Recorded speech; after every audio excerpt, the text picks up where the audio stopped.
Whoever you are, wherever you are, and whenever it is, you're catching some Vrain Waves. We're coming to you today, not from the banks of the St. Vrain River, but aboard the shiny District Mobile Lab, where we were lucky enough to grab an interview with the man, the myth, the legend, Jimmy Casas. Incredible interview, and we're going to get out of the way and let you hear him. So without further ado, here he is. Can we start off with you just telling us who you are, what you do? My name is Jimmy Casas, and I'm an educator, author, speaker, and leadership coach. So cool. And do you have to have like extra insurance for all the people you inspire to run through walls? A lot of people have gotten hurt that way. Yeah, absolutely. Bad. So starting off it's here. going to be a lot of that, Jimmy. It is, yeah. I like Just it, laugh. though. I like laugh. it. I have a laugh track plugged into one of these. I don't know which one. So I got to listen to a copy of your talk yesterday, and it was absolutely incredible. And one of my favorite parts of it was the mental exercise you took folks through, taking them back to really their first day, that first interview. Can you take our listeners through that same experience? Yeah, it's just the idea of thinking about, when we go into the profession, whether you're a teacher or whether you go into the principalship or you decide to become an instructional coach or superintendent, whatever the role is, I think people go in with the best intentions, right? They go in wanting to make a difference. They want to be great for kids. They want to make an impact. And then at some point in their careers, they begin to lose their way. And typically that happens because of experiences. So we all have experiences that shape the way we view our daily, interactions with people. And then what I mention is that we tend to fall to average, and over time we don't want to be average, but we land there, and so that's where we begin to look at the people in our organization a little differently, to think, well, what happened to them, right? Because they weren't always that way. So when you look at people that are maybe a little bitter, a little cynical, maybe negative, maybe even toxic sometimes, we have to remember that they weren't always there. And so then how do we help these people find their way back? So when I mentioned that yesterday, I was just talking about the idea is, if you feel like you're losing your way a little bit, and I've been there twice in my career, and I always make the commitment that I'll never go back because it's not a good place to be, when you find yourself on the edge of the couch, right? And that edge of the couch means, I can't do this anymore. And so if we begin to think about when we sat in that interview chair, all the things that we said, right? And I think people were very sincere in what they said, how they want to make a difference. They said all the right things, and I think they were genuine in that belief, and really felt that they were ready to go and make a difference. And then here we find ourselves sometimes 2 years later, 5 years later, 10 years later, 20 years later, and we no longer act the way, or our behaviors don't model the things that we said when we sat in that interview chair. So I was just trying to remind people that it's okay. You shouldn't beat yourself up if you find yourself just dragging in at work a little bit. And but at the end of the day, what are you going to do about it? Because we all have that opportunity every day to start over. And if you don't like the way things are, then just go back and remember what you said, and then go relive that. Go live your excellence in that manner.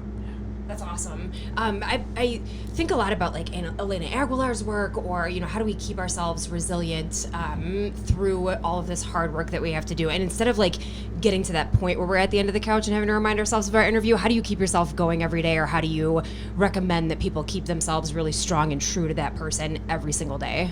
Yeah, so obviously the idea of starting with a positive mindset, you have to believe what in your interactions.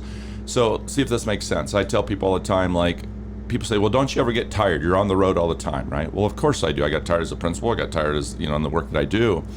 But it's also my decision how I create the energy for myself. Mm-hmm. Where some people wait for people to come lift them up, I actually flip it around and I engage people, because it's a reminder that everybody has a story, and those stories are inspiring.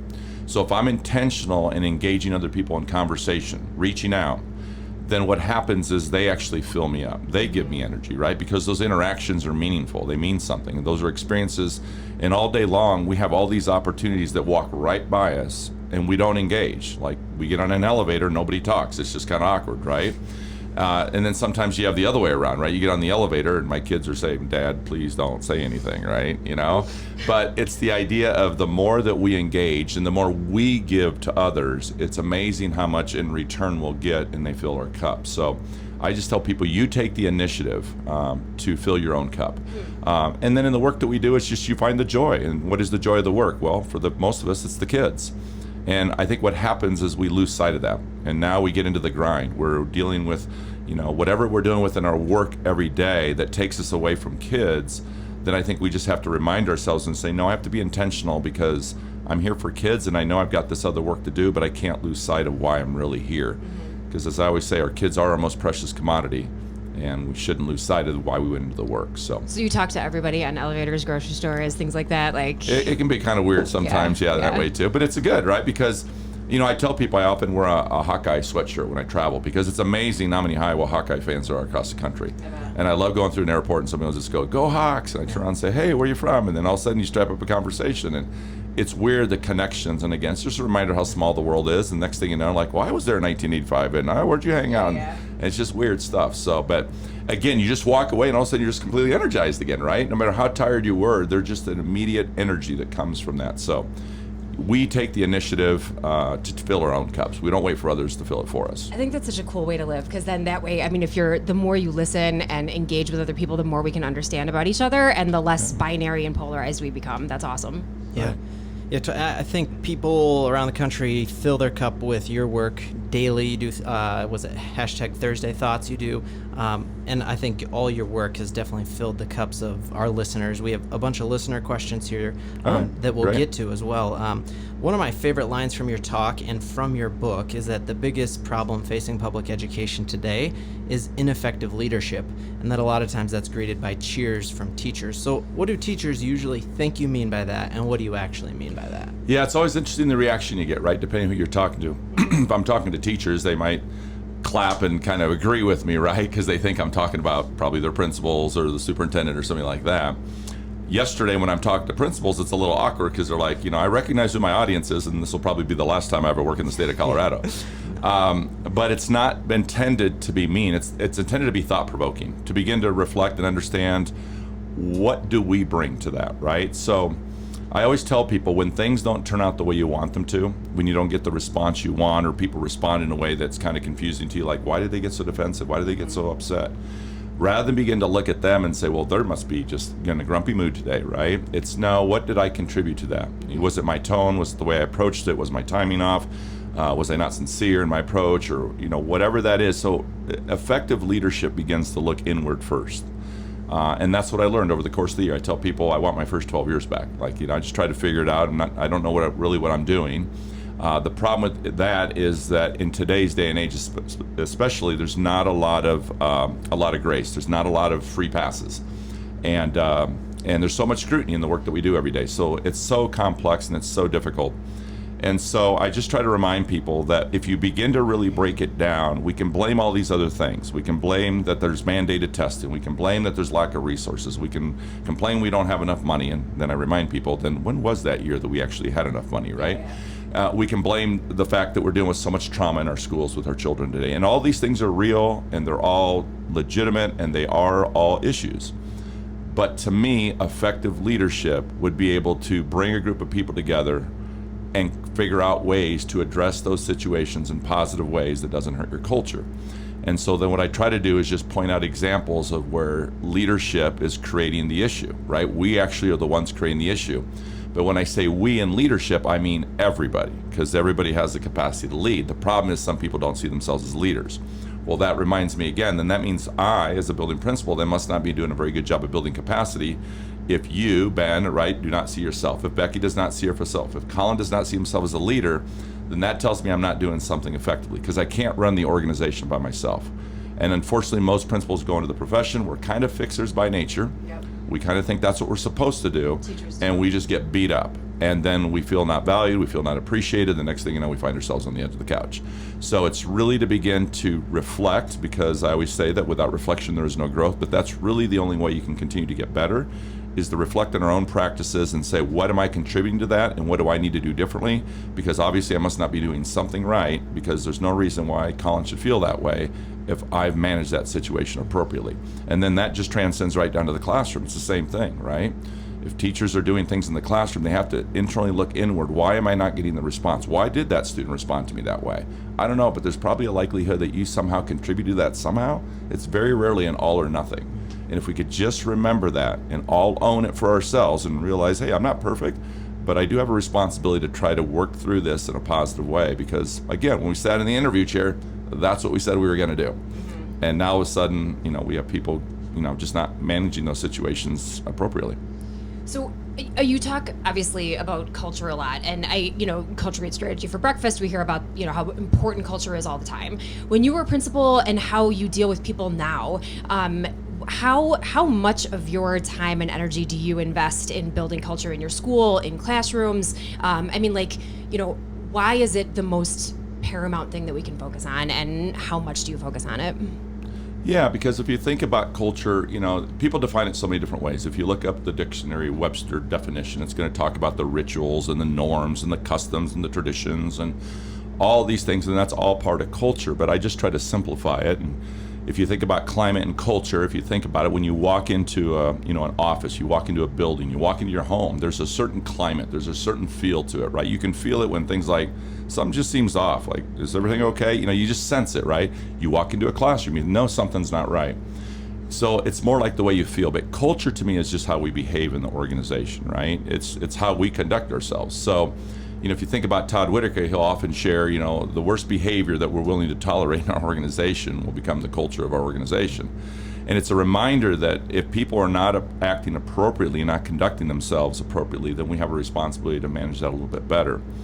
And oftentimes I share things that not everybody agrees with, and I don't expect people to do that, but I try to tell people, I try to change people's behavior for a long time, like for 12 years. And over time you figure out that doesn't work because it doesn't sustain. And unfortunately what happens unintentionally, you create a culture of gotcha. I can make people do things, but that's not a healthy culture because that means I have to use a tone, I have to be aggressive, I have to rate you up, I have to put it in your valuation. And those systems don't sustain. And in fact, people will resent you, they'll sabotage you, they won't do it when you're not around. So that's what happens all through culture, right? And so I often share that, we spend so much time trying to figure out the behaviors of students. And I often say that if we just change our own behavior as the adults, that will make a huge impact and shape the way students behave, right? Because sometimes we're not the best modelers in terms of what we tell kids to do, and then we do the exact opposite. We don't behave appropriately. So if you begin to think about it that way in organizations right now with culture, it's how we behave. And my experience is this, that the biggest bullies right now in schools are not the children, they're the adults. And we're not addressing that because in all fairness, we don't necessarily have the skill to do that. Like when I went to principal school, there's no class that teaches me how to deal with a toxic teacher, right? Or an employee that's underperforming. I just don't have that skill. Yeah. So as I'm trying to figure it out, if I mismanage it, that's my behavior, therefore I create an unhealthy culture. And that's what I see a lot of our principals are struggling with. But again, I give them all a pass. They just do the very best they can. But then we have to be intentional in supporting our leaders, whether it's classroom teachers in the classroom or building leaders or campus leaders as a superintendent, to help develop their skill sets so they can begin to manage these more appropriately and have better results. Supporting how, like through training or Absolutely. Like coaching, conversations, practice, let's talk about the modeling. coaching. Yeah, I'm a big believer in coaching, obviously. Yeah. That's what I do now. I took a coach on in my 16th year as a principal. I tell people it changed my life. It was the best thing that ever happened to me because he was able to come in and see things that I couldn't see. And if you think about it, like when I share this with principals, that you can see kind of the light bulb click on. I said, imagine when you walk into a classroom, you could do the same thing. If you walk into a classroom, you will see things the teacher doesn't see. Absolutely. And they only see it through their lens, right? And so when we spend more time supporting teachers, we know teachers learn best from teachers, but we have to build a culture where we can have peer observations and people can give feedback and people won't get their feelings hurt and people won't feel judged. Well, that's because the relationship isn't healthy enough. We haven't invested enough time in that relationship, because if I care about, you and Becky, you and I have a really good relationship and you come in and tell me that, I'm like, thank you so much, because I didn't even see I was doing that. But if I don't have a relationship with Colin, I might be thinking, well, who's Colin? First of all, Colin, you've only been teaching for 2 years. Don't you two tell me how to teach? Yeah. That's an issue, because that means I have not done a very good job of making those connections, building those relationships. So if you think about it in Culturize, I talk about the 3 levels of relationships. Yeah, I've got to get to know the kids, got to get to know the staff, got to allow the staff to get to know me. In other words, what's my core and who I am, because people want to do a good job, but they need to know what is it you expect of me. Right. And then the third tier, which is that piece, is how do I build a community where Colin and Becky get to know each other on a really personal level. So now when you build that relationship, that's building that community, those interactions, that builds a different type of culture, because it's just a better relationship and it's a healthier relationship. So now you can have those conversations and talk and sincerely and candidly, without worrying like, oh, Becky's going to get upset at me. So So it's just again how we begin to manage those conversations and how we manage our own behavior in organizations. So that's so cool that even though you were the Iowa Principal of the Year, a national runner-up for Principal Ben, of the Year. there's only one school in the state of Iowa. Okay, it's not that big a deal. Oh, okay. Did you know that? That's not true. So put it in perspective. We'll fact okay? check that after the episode, but I don't think that's true. How cool that you, even at the top level, brought in a coach is incredible. For our principals who don't have coaches, what would a telltale sign of a bad culture in their school be?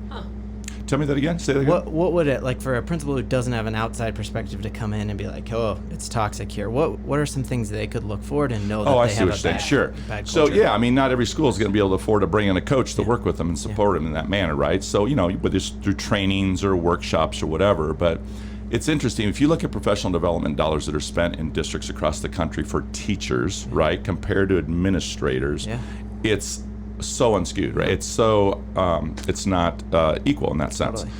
Because we do invest a lot of time in teachers, and we should. We should never stop doing that. But we also need to invest just as much in our building leaders, right? And so let's say so here's the thing. When I think about leadership, I think about three things that I didn't learn in leadership school, right? Processes, frameworks, and systems. And we have to implement systems, and we have to have processes and frameworks in place to get to the system. We need the system because the system is the equity. It's the ensures equity, right? Because if we don't have a system, that means some kids are getting it, some kids are not. Some teachers are getting it, some teachers are not. And that's not fair. That's not right. And then we begin to evaluate them, but yet, wait a second, they don't have the same resources over here as they do. So how can we make, it's not apples to apples. So if we begin to look at it that way and say, okay, so I have to think a little differently about leadership, then what I'll begin to do is put process into place.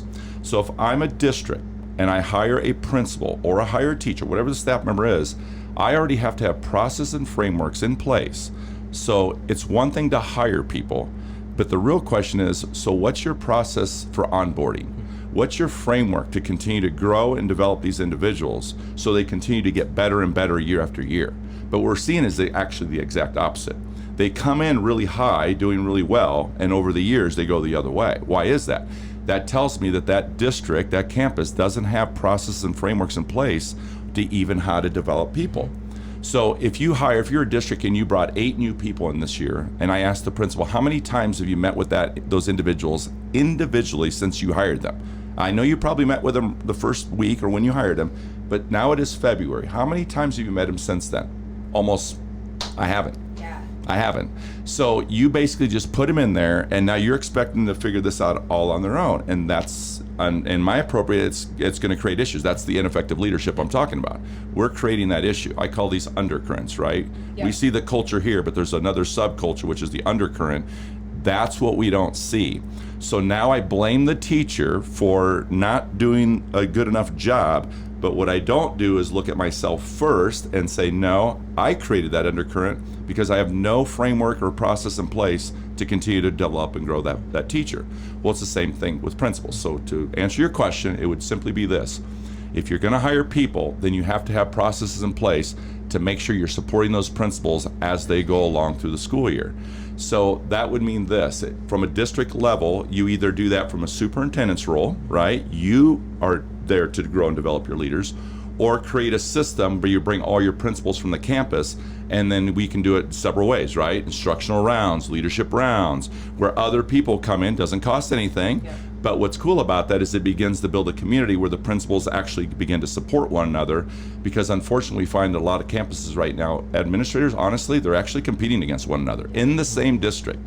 So if you got 6 elementary schools, every principal wants to be the best elementary school. That's not good for the overall system, right? It's going to create divisions, winners and losers, and it's going to create a toxic culture throughout the district, because the reality is, I want my school to be the best school, so I'm not going to share with Ben. I don't want Becky to know.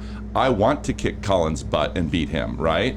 And that creates issues, and that's just what I learned over time. And that's how we are as humans. That makes total sense. Let's flip it from the teacher side then. Let's say I'm a teacher working in a district or a school where the principal, I got hired, maybe it's a couple years ago, hasn't met with me 8 times since I was hired. How do I navigate in a school that doesn't have those processes, systems, and frameworks? Yeah, so regardless of what the role is, so here's a way to think about it. So in all structures, usually you have somebody who's your supervisor, right? So in this case, maybe the principal isn't providing that support. If I'm a principal, maybe it's the superintendent not providing the support. So whatever my role is in that organization, I have to, first of all, so think about it this way. People can't fix what they don't know, right? So if Becky's my principal and I'm a classroom teacher and she hasn't met me and I feel like I'm not getting the support I need, then it is my responsibility to go talk to Becky and let her know that, right? Because Becky, first of all, I have to believe, first of all, she has good intentions. I shouldn't be making assumptions, right? I just feel like, you know what? I need to make her aware of that because I don't want to judge it until I know for sure that she has no plans to ever support me, right? For whatever reason. So one of the skills I try to work with educators is to, when they go meet with their supervisors, is simply to say, hey, Becky, could I just have a few minutes to talk to you? I just want to tell you a little bit of how I'm feeling, right? Because I think it's really hard to get upset at people when they tell you how they're feeling, right? Because I realize I'm a subordinate, right? Like I'm talking to my boss now. And that's why I always say to be a leader doesn't require a badge or a title or a degree. You lead by example, right? So I'm modeling, right, how to actually be an effective leader, because effective leaders actually would go to the individual and share the concern in an appropriate way and in a caring way and say, look, I just need your help. Here's where I'm struggling a little bit and here's what I need. And I was just hoping that somehow that we could figure out how to work together to make that happen. And I hope you appreciate the fact that I'm willing to have this conversation, right? Because I'm having it with you. I'm not going out there and telling everybody else I'm complaining that, geez, Becky never comes to my classroom, Becky's never helped me. That doesn't do any good. That creates just more toxic issues in the organization.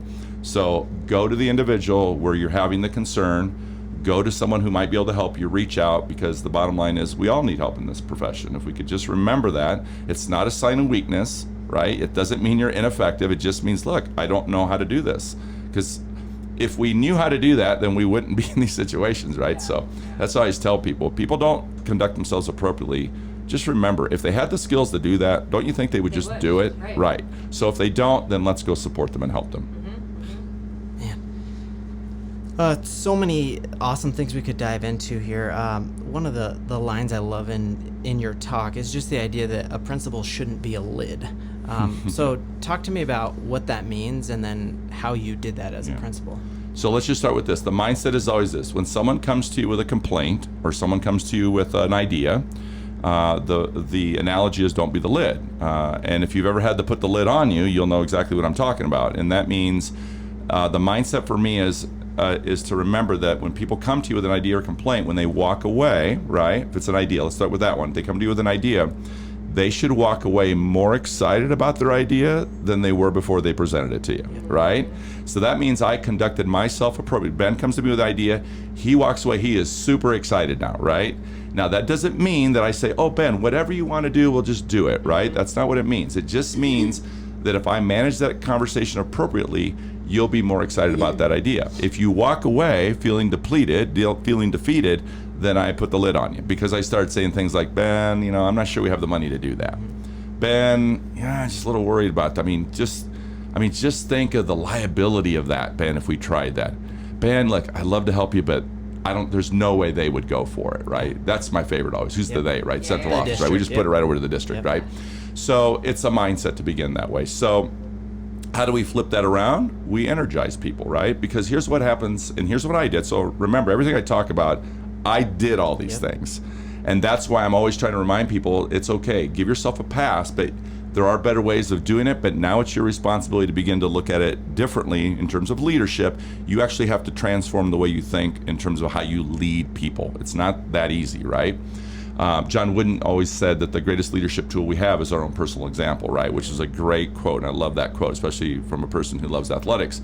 But so think about it this way. So if you come to me and share that idea, but if I've already said to you or the staff, hey, one of the things I'm really going to need from you guys is I want you to be risk takers, be creative, think outside the box, right? We want you to build this innovation lab, right? Yeah. And then all of a sudden I start telling you, I can't do that. No, you can do that. You want to go where? To LA for ASCD? Yeah, I don't know about that, right? Well, then I'm just talking out of both sides of my mouth, right? I'm telling you to go do this, and then I just put the lid right back on you. And that's a terrible place to be. And if you've ever, like I said, that phrase a friend of mine actually had shared a video with me because I had shared with her an interaction that I had with one of my supervisors about an idea that I had, because I was a big believer that we should have world language for kids in elementary schools. And every year we'd go to the board, and every year they'd knock it down. Why? They'd always say we didn't have enough money. We don't have enough staff, and we can't do everything, right? It was always a thing. But we would talk out of both sides of our mouth, because in our strategic plan, we would talk about the importance of language for kids and all this other stuff, right? So my mindset is, okay, well, I don't like to take no for an answer. I'll figure out a different way of doing it. So this idea I came up with is, well, what if I could do it without any money? Right? What if I could do it without any money? What if I came up with a way to still offer foreign language in an elementary school and didn't cost you a penny, right? You can't say no. I'm taking away the variable they always use, exact, right? So as soon as I started sharing this idea, right away, he just started shooting it down again. Like, he wouldn't let me finish my idea. He just kept putting the lid. And I'll be honest, I shut down in that moment, because I thought, you know what? This is just a joke, right? It's the same thing. We just tell people what they want to hear, but we're not sincere in that. You really don't want a foreign language, is what you're saying. You really don't, because you won't even listen to my idea. And I had already told you, I already figured it out without doing it. So the good news is, so here's an example. So I went back to my office, and I walked in. I remember seeing my secretary, and she's, how'd it go? And I said, not good, same old stuff, right? We just talk a great game, but we're not willing to do anything. But then I went into my office, and I was kind of mad at myself, because again, look what I just modeled to my secretary. I walk back in, I'm negative, I complain, and I was mad at myself. And I got up and I walked right back out, and I said, hey, Sarah, first of all, I'm sorry. I shouldn't have said that to you. It was inappropriate, and you know what? I know better than that. And I do not want you listening to that nonsense I just shared to you.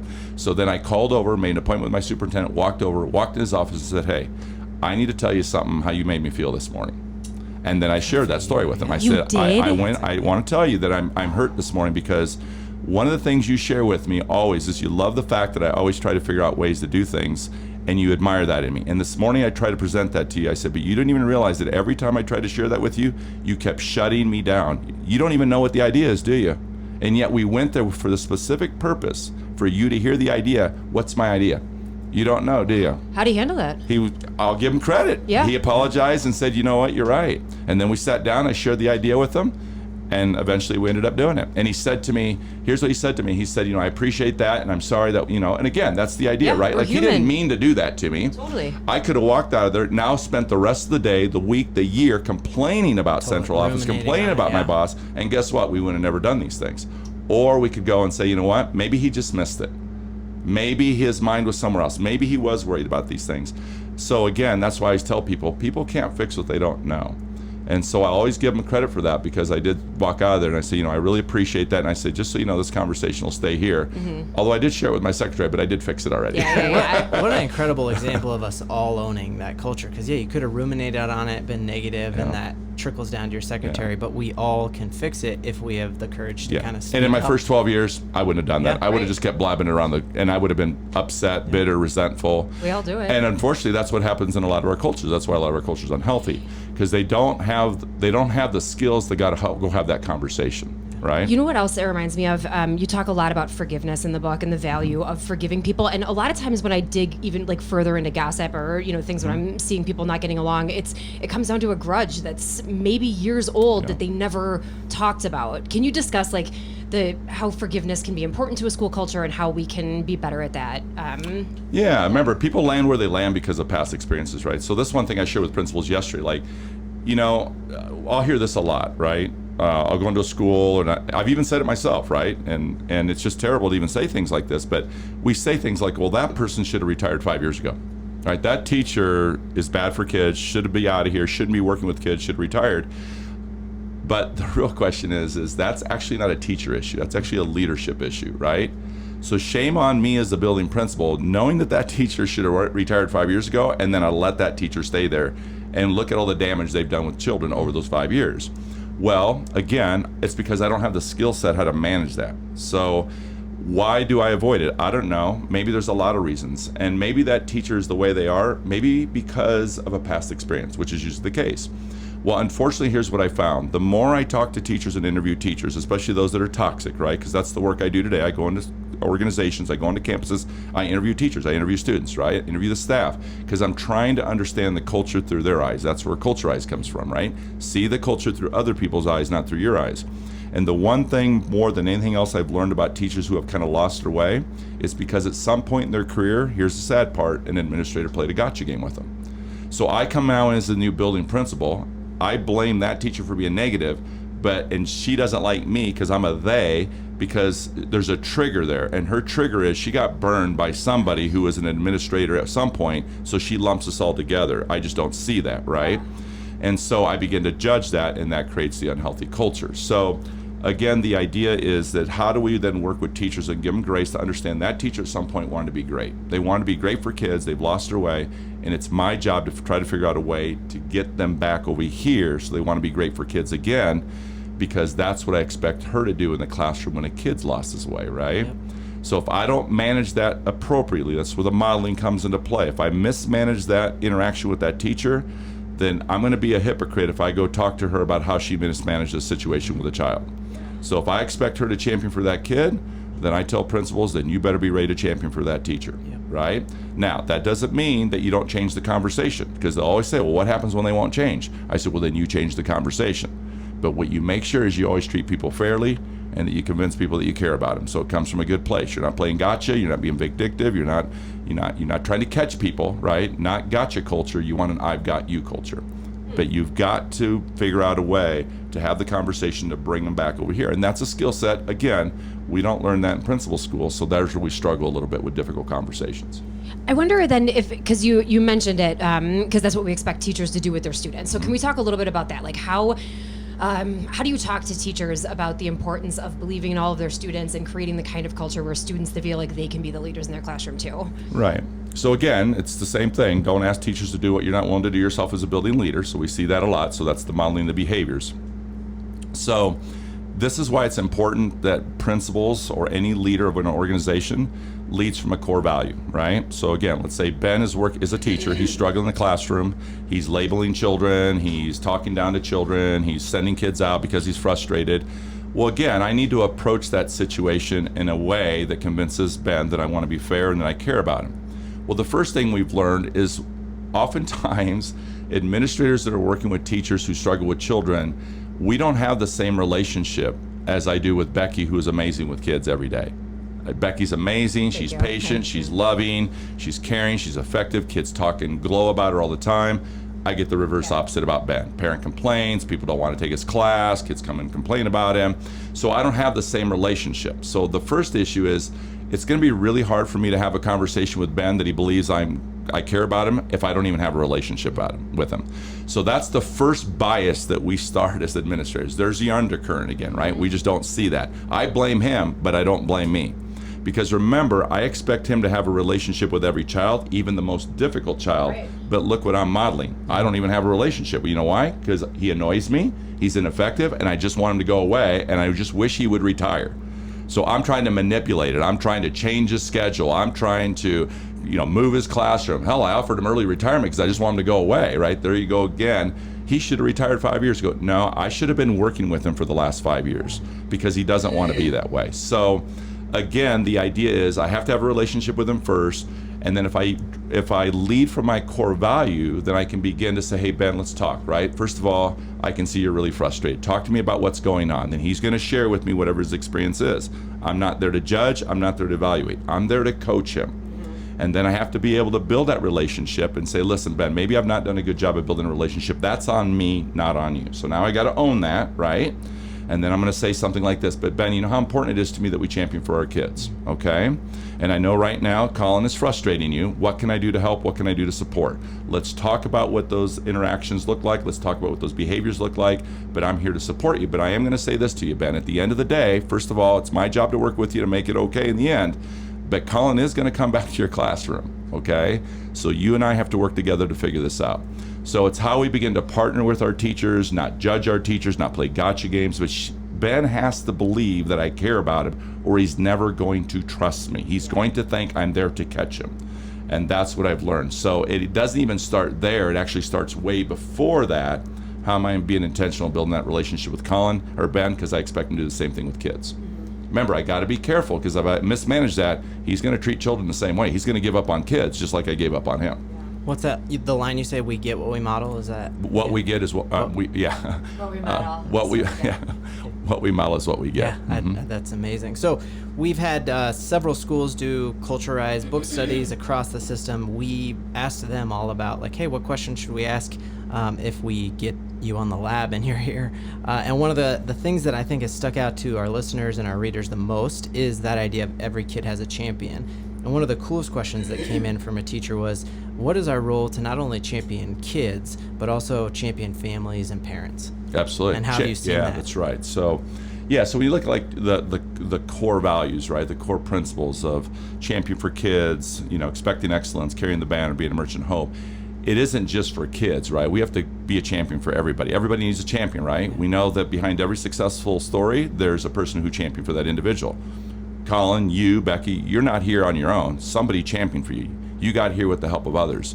So it's the same thing. How do we give parents grace? As we always know, we hear this all the time. It's so true. Parents do the very best they can. We should expect parents to advocate for their children. We shouldn't get upset about that, right? It's really interesting to me. So when I started my career, I was in the inner city, right, in Milwaukee Public Schools. The biggest issue we had was that parents would never come to the school, never come to parent conferences. We'd complain about that. We had a school of 885, my first school. We'd be lucky if we had 75 parents show up for parent conferences. Everybody would be negative about that. Everybody would be complaining about that. My last school was in Bettendorf, right? A very involved community, people who truly want the best for their children. Now we're complaining the other way. Oh my goodness, they're way too involved. They're always here. They're always telling us how to do things, right? It's interesting. It's like, okay, we complain about this, we complain about that, right? Yeah. Parents have a right to advocate for their children. We should want that. That's not a bad thing. So again, the idea is, as a teacher, as a principal, what am I doing to intentionally engage parents, families, communicate, involve them, not judge them, invite them, rather than complain about why a parent won't come to parent conferences? Rather than judge that, why don't we just pick up the phone and call and say, what can we do to offer to help and support, right? Maybe they had a legitimate reason. So I always tell people, remember this. My parents, they never went to parent conferences. But you understand, they expected me to do my homework. They sat at the kitchen table and said, do your work. And even though they weren't going to parent conferences, I'm sure there were people judging them saying, see, this is why Jimmy's not a very good student, because his parents aren't involved and they don't care. So not right, so judgmental, because they have no idea that my parents did care. They value that more than anything. I just didn't have a connection with that teacher. But rather than blame themselves, right, they didn't see the undercurrent, they blame my parents. Well, that's what we do to parents right now. So intentionally reach out, offer support, see how we can connect. And again, I talk a lot about home visits. I think that's a huge thing, is how do we go to the parents and build the relationship? If they're not coming to your school, the question we should be asking ourselves is, why are they not coming? And we won't know that until we ask them. So is that something that you would like set an expectation around then or something for your staff if it wasn't happening, like reaching out to parents, reaching out to community, or how do you build that through a culture without creating a mandate? Yeah, you got to I mean? be careful again, right? Because you're going to create a culture of compliance. You don't want that, right? So first of all, we got to model it, right? So yeah, being a leader is sometimes being strategic. It's not being manipulative. It's not being disingenuous. But you got to show people, why is this important? What's the benefits of this? So one example might be, look, if we're working with some difficult parents in the sense that they're not involved and maybe they're creating issues and so forth. If I'm reaching out and being intentional and I build a relationship with that parent, right?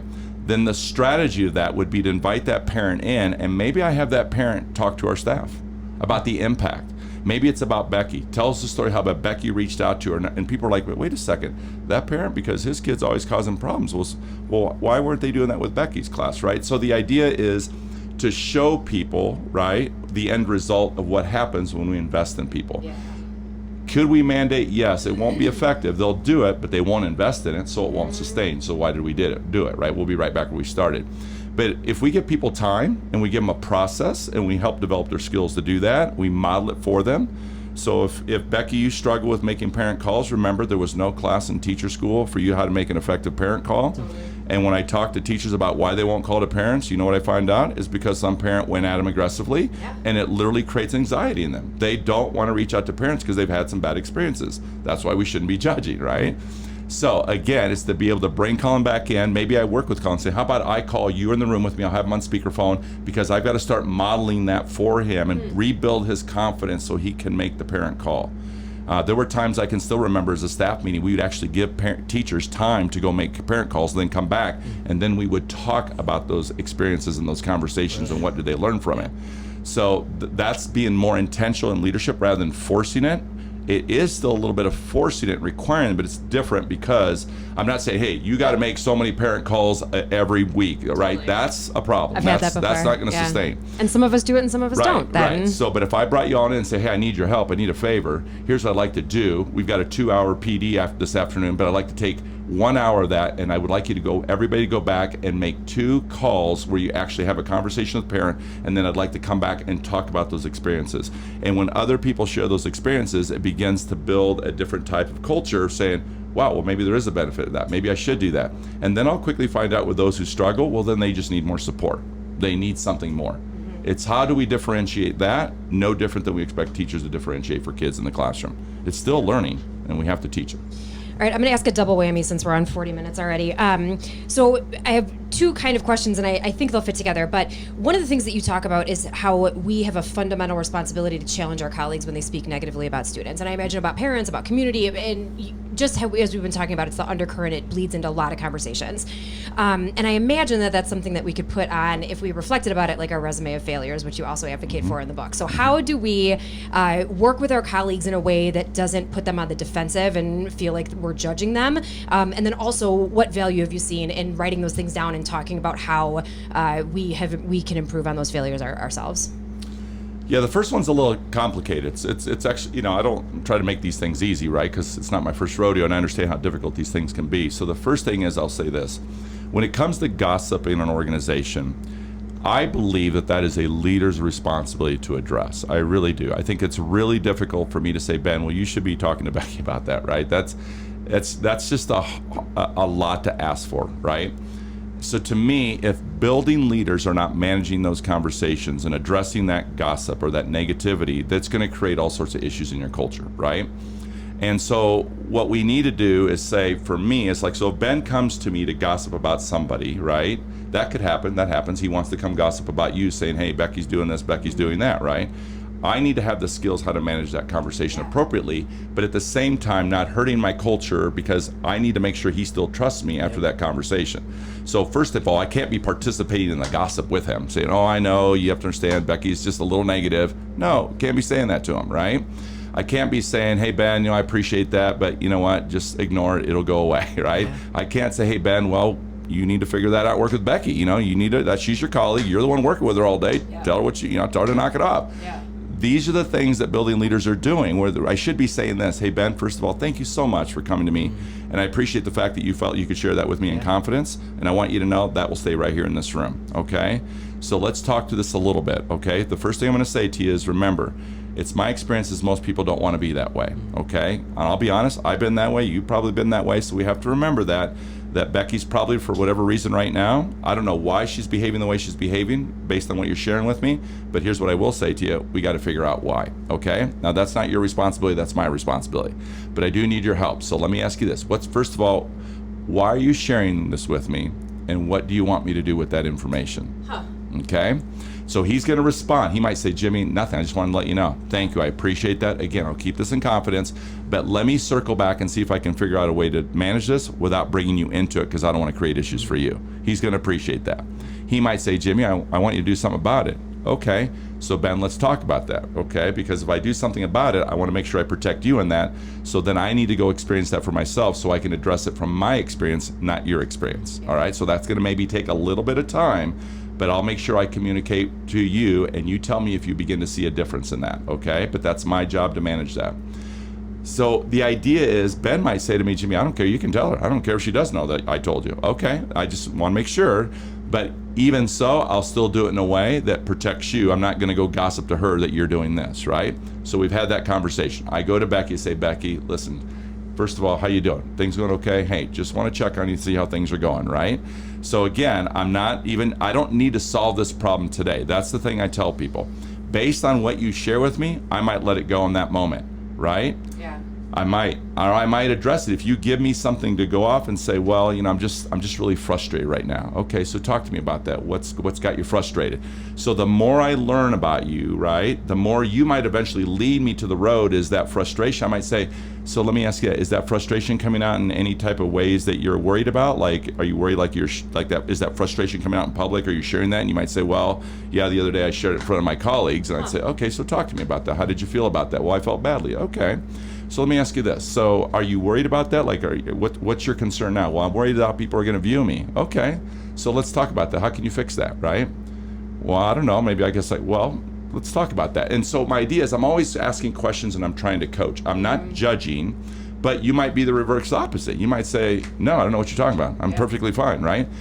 That's the skill that most of us don't have. And so the more we begin to practice that, in other words, we're trying to figure out, why is Becky behaving that way, right? She doesn't want to be that way. You just landed there. So something's going on. Something's triggered that, right? You're frustrated, you're mad, you're tired of working with Colin, or whatever happens to be the case. So the idea is I'm trying to show people that it's not Ben's responsibility to deal with your gossip, Becky. That's my responsibility, right? So when I see it, I need to address it. If I'm seeing a collaborative meeting, I see somebody's tone or behavior, I need to circle back later and say, hey, you doing okay? Because today I'm just a little worried about you. You seemed a little off today. And I don't know if you remember, I don't even know if you noticed it, but you just seemed a little aggressive in your tone today. What's going on, right? Yeah, I know, right? So I address it right there. I don't need to punish them, or I don't need to write them up or give them a warning. I need to be genuine, sincere, like, what's going on? I'm worried about you. Human. That's right. So those are some things I think about. And then when it comes to failure, I think, again, think about them not as failures, but think about them as experiences. That's all they are. We all have those experiences. I talk about live your excellence. I don't talk about live your perfection. And the reality is this: if we can begin if we just own it, right? If we apologize, if we ask for forgiveness, and more importantly, we also need to forgive those who have wronged us. And I think that's probably the hardest thing sometimes to do, is let go when you feel someone's played a gotcha game with you. But that's, I tell people all the time, don't let people live rent-free in your head, right? You're responsible for your own morale. Don't let people do that to you. Love it. Yeah, and I think a lot of times when I fall into the gossip trap, it's because I want people to still trust me and like me. And the way you handled that is like, hey, thank you so much for sharing like that. I just want you to follow me around and tell me how to live. You can live rent-free in my head. The thing is, a lot of us stay silent. Yeah. A lot of us don't say anything. Easier. Because because here's why: I'm not sure what to say. 2, I don't agree with you. 3, I don't want to become the next victim. Yep. Totally. Right? Totally. So now I'm like, but when you walk away not saying, you know what you think? You think I actually agree with you. Yep. You take my silence as, oh yeah. And now that person goes, well, everybody I talk to, I'm just telling you. With me. Yeah, that's what everybody thinks right now. Really, who's everybody? Because their feeling is you actually agree with them. So, I talk about how do you handle that as a colleague, peer-to-peer? And I do think there are ways to do that again, right? If you can model that. I mean, imagine if Becky came to you, you're a peer. You could say to Becky, hey, Becky, first of all, thank you for sharing that with me. Again, it's the same thing. Yeah. I appreciate you sharing that with me in confidence. Yeah. I'm not going to share that with anybody else, because you're trying to tell her right now, I'm not going to do that. Yep. So you say, I appreciate that, but you understand this conversation will stay in confidence. It makes me feel good that you believe you can trust me. Hey, but let me ask you a question. Does Colin know you feel that way about him?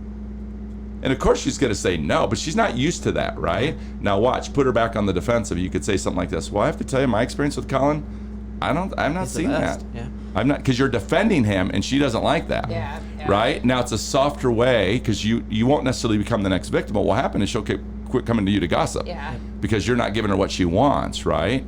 But the idea is we have to defend the people in an organization by just saying, you know what, that's not my experience. In fact, let's be honest, Becky, I've had people gossip about me. I'm sure people gossip about you. And I know this, people can't fix what they don't know. So honestly, I'd go talk to Colin about that. And after you do that, let me know how it goes. And I just walk away and get away from it. Because they're going to be sitting there going, oh my God, right? They're not used to that. And so I think there's where we can begin. We can control a little bit of that ourselves. Because some people, why do people always come and gossip to you? You should be asking yourself, I don't know, why do they? You should ask yourself why, because that means you're giving them a platform to gossip. Either you're staying silent, or your verbal body language is kind of giving the impression that you agree with them. But if you did that, I promise you that'll end quickly. Totally. What about when they talk about students negatively? Yeah. Same thing? Yeah, more, maybe a little bit different, just in the sense of, again, when they talk about students, just say, hey, what's going on with there? Yeah. Bring Did it back something to happen them to Stephen? instead. Yeah. What can I do to help? Yeah. Talk to me a little bit. No, I know what you mean. I've seen a little bit of that behavior. Again, I'm just not going to agree with you on it, right? Yeah. But I'm not going to say, you know what, we don't talk about kids that way around here. Yeah. Well, they're just going to turn off from me and they're going to go do it somewhere else anyway. So again, most people didn't want to be there. They had an experience that led them there. Yeah. Hey, everything okay? Yeah. Talk to me. No, I know. I've had Stephen. I know he can be frustrated. But hey, you know what? Here's a couple things I learned, that I've just observed or whatever. So in other words, I'm just not going to give into that gossip, right? Yeah. But I also don't want to push you away and have you walk away. I actually believe I want to bring you back. I want to inspire you back to say, no, they're not necessarily that way. You don't really think that. That's right. Man, so you just sitting here, first off, you were probably even better in person than you are at writing. Like, I'm just pumped up talking to you, so you're incredible. You just like I'm just going to take Ben around the country with me and make me feel good about myself. Yeah, absolutely. You just ooze belief and optimism, and it's like contagious. I know, for some people it's exhausting though, no, trust me. It's incredible. So how did you get that? And then like, how have you used optimism and belief kind of as a leadership style? Because I wasn't always that way, Ben, and I found myself on the end of the couch, and I never want to go back to that couch again, and I know I created that. It's that simple. At some point, you just decide, I don't want to live my life that way anymore, right? That's why I say, the live your excellence it's not perfection. I mean, I have my issues just like everybody else. But the difference is if you live your life in mantras, we talk about this with our kids all the time, is you have to own that inside your head. We create most of our own issues, right? But if you can quickly believe, I live my life through mantras because it causes me to pause and just slow down and realize that things are never as bad as we think they are, but they're also never as good as we think they are either. That will give you a little bit of humility, right? Because this all could end tomorrow. So enjoy it every day. Be grateful for what you have. Count your blessings, because we all have an abundance of blessings. It's all here, right? That's what I tell people, right? I had a colleague used to always say, how's that working for you, right? Because the idea was, well, you can keep complaining, but how's that working for you? And some people like to play the victim mentality again, but that's, to me, they don't have the skills, right? Because if they had the skills, they wouldn't do that. Who wants to feel miserable every day? So I just believe that the day will be whatever I want it to be. It's my choice, right? Obviously, I've gotten really good at flipping it around. I very rarely get to a low point anymore in my life because I don't, again, everybody dips throughout the day. We all do that, right? There's little ebbs and flows to the day. But what I don't do anymore is I don't do this. I don't free fall.